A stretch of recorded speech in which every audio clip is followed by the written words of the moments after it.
Good morning, good afternoon, good evening, folks. Mike Zuber, one rental at a time. And as I mentioned in the daily financial news, we get lucky enough to speak with Mr. Greg Dickerson.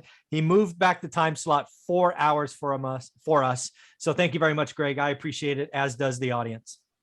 Absolutely. Yeah. So that's, I'm 3 hours ahead of you. So that's like a 7-hour time warp. Yeah, exactly. Just all work together. So, hey, I got three exciting topics for you today that I think are really in the news. And the reason I want to talk about them is because if you just hear the headline, it really can freak you out. It really can scare you. But you and I have been doing this a long time. We're really in it, and we're putting money to work all the time. So the first one I want to talk about is a concept of, is the dollar dying? We'll just start there, and then we'll see where we go from there. So, Greg, what do you think? Is the dollar dying? Is King Dollar dying? No, no, not at all. We're just in those times where we're experiencing a lot of inflation, some of it transitory, some's here to stay. So a lot of people will equate what's going on in the money printing and things like that, to the dollar devaluation when, what it's six of one, half does the other. Are things getting more expensive, or is the dollar, devaluing? So I looked at something the other day, somebody put out and showed what the price of things were back in the 70s. Average annual income was 20 some thousand. Average entry level house was like, I don't know, I can't remember what it was. I'd have to look it up. I want to say 200,000, but I don't know. It doesn't sound No, right. 1970s, I think it was like 27 or 28 grand, I think. And by the end of the 70s, it was 56 grand. Yeah. Yeah. So, it's all relative, right? People were making less money, so things were less expensive. And we've talked about it before, as interest rates, go down, people make more money, things get more expensive. Mm-hmm. So that's not necessarily what I'm thinking in terms of devaluing the dollar to the Mm-hmm. level that it's really a problem. The dollar is the world's reserve currency. Everything we do, whether you're investing in stocks, cryptos, real estate, whatever, it's to create more dollars. I mean, at the end of the day, that's what people are after, is more dollars. Right. Yeah. When I think about the King Dollar going away, it's like, my answer is the same as yours. No, but I always kind of push back. I'm like, well, okay, what would replace it? Right. I want to put it back on the onus of the person talking, because at that point, there really isn't anything that has full faith of, a legal system. Doesn't have the quantities. Again, the King Dollar is part of its size makes it so. History, all of that. Are stuff more expensive? Is inflation real? Absolutely. But none of that kind of takes out King Dollar. And the last thing when I think about the dollar is, anytime there's a shock, what happens? People race to the dollar, right? Will the dollar, I think the dollar probably could even get stronger in a year or two, which is kind of counterintuitive, because I think what China is going through right now will lead to a recession and potentially, I don't know, significant recession, if not all out depression in China, which is going to. Yeah, China, they're imploding and they're shooting themselves in the foot left and right. I mean, they're getting rid of their dollars. They're just making some really, they're treating foreign capital bad. They're going to race companies out. Now they're going to do property taxes into a falling market. I mean, it would be hard to shoot yourself in the foot that many times. Yeah, it's pretty interesting what they're trying to do and what they think they can do about it. And, one of the things they are doing is they're, buying and investing in ports around the world so they can ship their goods, and not have to rely on third-party ports and logistics and things like that. So, I mean, they want world dominance. They want to be the largest economy. They want to be the reserve currency, but it's just not going to happen. The thing about the United States, it's the largest economy. It's, we're governed by laws. We have the largest army, most powerful, army, military force to back up the value of that dollar. So, I mean, that's why everybody else in the world wants it. Could something eventually replace it? I'm not going to say it can't. I mean, it's possible, but it's hard to imagine, and especially in this day and age, what that could be, because regardless of what people think, the United States government and the people of the United States are really the only thing you can actually trust when it comes to having faith in a currency. Right. You can't trust any other country and what they're going to do. No, we've seen plenty of examples. There's a lot, we have high inflation here, but there's hyperinflation going on in other countries, and all out currency devaluations. You think about what I just saw in Lebanon, with their currency, and what's happened in, I think it was Venezuela. And yeah, dollar devaluation. So when you think about dollar devaluation, putting more currency into circulation, and that, there's more currency in circulation and been created in the last year than in the history of the world. But, that was in response to the pandemic, and where we saw before all the supply chain issues and stuff like that, the biggest inflation was at the asset level. It was all assets, all of them.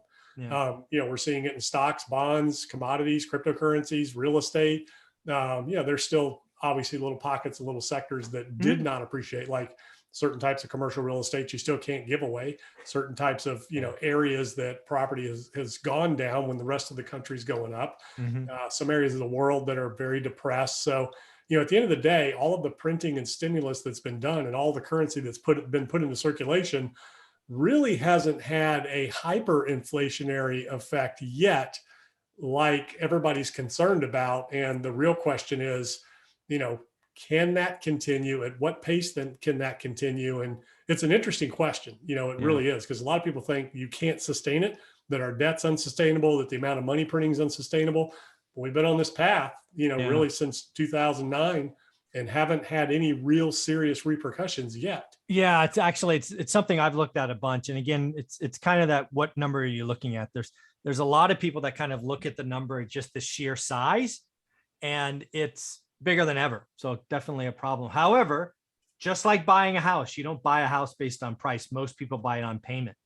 And because this debt is being financed at generational lows, the government's, paying it back pretty easily, right? It's kind of below trend. So it's pretty interesting to think about. So one thing I want to kind of do a left turn on you on, just given we talked about asset values going up. I don't know if you saw this.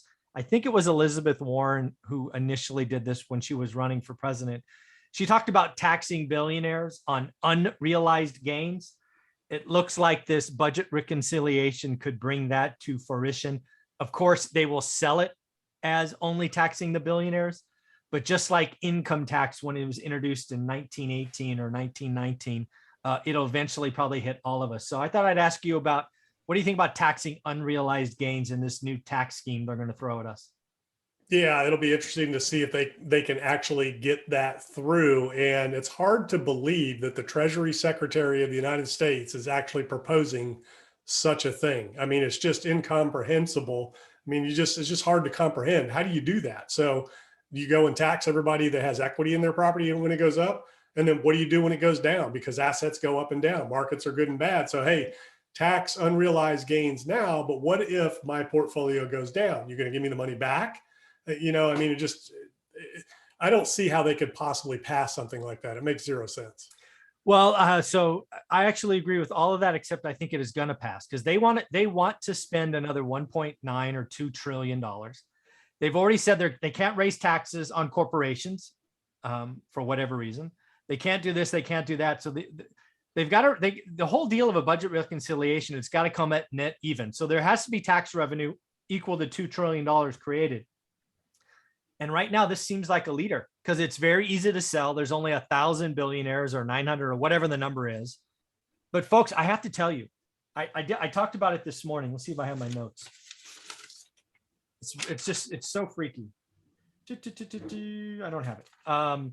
But yeah, there was, when the income tax was first reported, it was supposedly on, again, inflation adjusted, anybody who made 80 grand, inflation adjusted, and you were only taxed 1%. And then they did have a second kind of millionaire tax. It was at 6%. This, I think, was 1918. What happened once the government got that pushed through? Because I'm sure they sold it the same way. Hey, we're only going to tax the rich people. We're only going to do this, do that. Slowly, over the course of the next 30 or 40 years, the government got addicted to a new income stream. And when they do, they spend like drunken sailors, and it's our money. So I hate this idea of taxing unrealized gains, even though I'm nowhere close to that limit. It's just because I know it was $1 billion, and then it's 100 million, and then it's 10 million, and then it's $1 million, and then it's 100 grand. And pretty soon we're all paying it. It's bad. Yeah. We'll see. I mean, that's a very difficult thing to administer and to regulate. Yeah. There's just so many questions there. And, you start going, like you said, you start going after that type of thing at that level, it trickles down. But yeah, I mean, it just doesn't make any sense. Yeah, they have a spending problem, not an income problem, but they don't want to admit it. So they just kept finding new ways to tax all of us eventually. Well, and by the way, so for people watching that don't know, and haven't studied modern monetary theory, which is what we're doing. It's the Mhm. printing, unlimited printing of money to do everything. So how do you pull liquidity back out of the markets? You tax it out. I mean, Mhm. that's how you bring it back out of the economy. You print and put it out there to stimulate, and then you tax it back, to control inflation and deflate the economy a little bit. And, so, I mean, I've thought a lot about it lately. What is the end game here? How far can we go? How long can you keep just printing, inflating the balance sheet of the Fed? And what happens when you get hyperinflation? You get stagflation, and you get recessionary times where we're actually not growing from a GDP standpoint. Then how do you fix all that? You know?